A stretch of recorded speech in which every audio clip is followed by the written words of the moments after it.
নমস্কার সকলকে, আমার চ্যানেলে সবাইকে অনেক স্বাগত।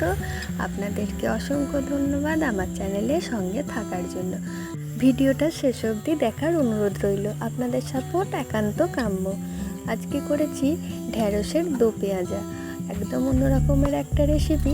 অবশ্যই সকলে একবার বাড়িতে ট্রাই করে দেখবেন, এত ভালো হয় খেতে। এটা করলে আর অন্য খাবার পাতে লাগবে না। তো চলুন দেখে নিই আজকের রেসিপিটা। খুব সহজভাবে আপনাদেরকে রেসিপিটা দেখিয়ে দেবো। ছোট ছোট করে কেটে নিয়েছি, এবার ডোবা তেলে এগুলো ভেজে নেব।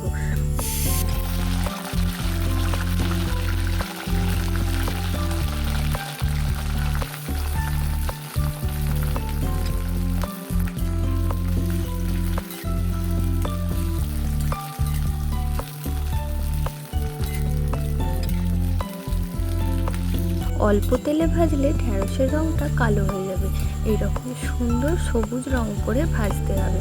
কিন্তু এটা আমি 80% মতো কিন্তু কুক করে নিয়েছি, সেই মতো বুঝে আপনারা করবেন।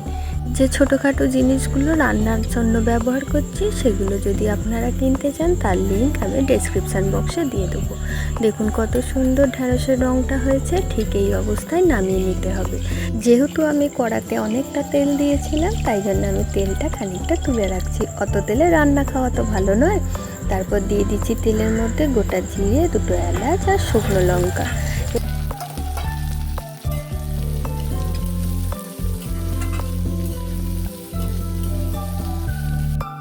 ছোট ছোট করে কাটা পেঁয়াজ দিয়েছি, দেখতেই পেলেন। খুব বেশি ভাজা ভাজাও করিনি। এরকম স্টেজে দিয়ে দিচ্ছি আদা রসুনের পেস্ট, দিয়ে এটা একটু নেড়ে চেড়ে নেব। তারপর দিয়ে দেব হলুদ গুঁড়ো আর কাশ্মীরি লঙ্কার গুঁড়ো। এটাও একটু কষিয়ে নেব। একটু টেনে যাচ্ছে তো আমি একটু জল দিচ্ছি। আপনারা চাইলে মশলাটা একটু ঘোল বানিয়েও দিতে পারেন।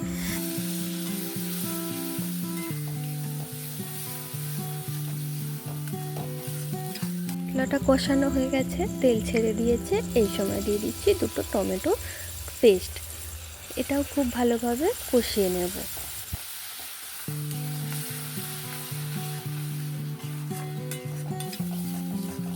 এই স্টেজে তেল ছেড়ে দিয়েছে, দিয়ে দিচ্ছি কিছুটা পরিমাণ ধনে গুঁড়ো আর সামান্য পরিমাণে গরম মশলার গুঁড়ো। একটু নেড়ে চেড়ে নিয়ে এই সময় দিয়ে দেবো খুব ভালো করে ফেটিয়ে রাখা টক দই। টক দই দেওয়ার সময় অবশ্যই গ্যাসের ফ্লেমটা লো রাখবেন। আমি বাটিটা ধুয়েও একটু জল দিয়েছি। আর খুব তাড়াতাড়ি করে এটা মিক্সড করে নেবেন। মিক্সড হয়ে গেলে সামান্য পরিমাণের মধ্যে একটু জল দিয়ে লো আঁচে সাইডে বসিয়ে রাখবো। তারপরে চলুন দেখে নিই এর মেন ট্রিকটা। একটা ফ্রাইং প্যানে দিয়ে দিচ্ছি কিছুটা পরিমাণে বাটার। তারপরে দিয়ে দেবো ঠিক কিউব করে কাটা পেঁয়াজ। দেখুন এইরকমভাবে ছাড়িয়েছি পেঁয়াজগুলো। এটা একটু গোল্ডেন ব্রাউন হওয়া অবধি নেড়ে চেড়ে নেব। তারপরে এর মধ্যে দিয়ে দেবো টমেটো কুচোনো। টমেটোটাও ঠিক এইভাবেই কেটেছি কিউব সাইজ করে। আর দিয়ে দিচ্ছি কয়েকটা লঙ্কা কুচোনো। এইগুলো একটু ভেজে নেব সামান্য পরিমাণে। এতে দেব হলুদ আর কাশ্মীরি লঙ্কার গুঁড়ো।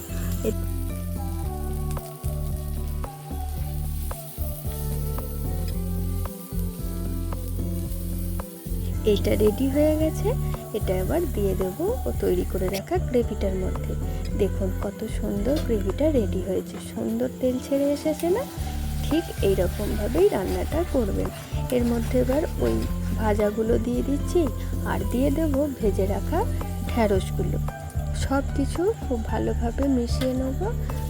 কিছুক্ষণ এটা নেড়ে চেড়ে খুবই সামান্য পরিমাণে একটু জল দিয়ে, শুধুমাত্র বাইন্ডিংয়ের জন্য, নইলে জলের কোনো দরকার নেই। ব্যাস কিছুক্ষণ চাপা দিয়ে রেখে দিলেই রেডি হয়ে যাবে আমাদের ঢ্যাঁড়সের দো পেঁয়াজা। এই রে যা, নুন দিতে তো ভুলে গেছিলাম। যাই হোক, লাস্টেই দিয়ে দিলাম।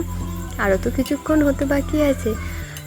খুব সুন্দর রেসিপিটা না? অবশ্যই সকলে একবার বাড়িতে ট্রাই করে দেখবেন, এত ভালো লাগবে বিশ্বাস করুন। এটা দিয়েই এক থালা ভাত খাওয়া হয়ে যাবে। ভিডিওটা শেষ অবধি দেখার জন্য অনেক ধন্যবাদ। এরকম ঘরোয়া সিম্পল সুন্দর রান্নার ভিডিও দেখতে আমার চ্যানেলটা অবশ্যই ফলো করবেন। আরও একটা কথা বলে রাখি, যারা ঢ্যাঁড়স খেতে একদমই পছন্দ করে না, তাদের পাতেও একবার দিয়ে দেখবেন, একবারে চেটে পুটে খেয়ে নেবে, কথা দিলাম। ভিডিওটা ভালো লাগলে একটা লাইক করতে ভুলবেন না, কিন্তু অবশ্যই একটা লাইক করে দেবেন। টাটা।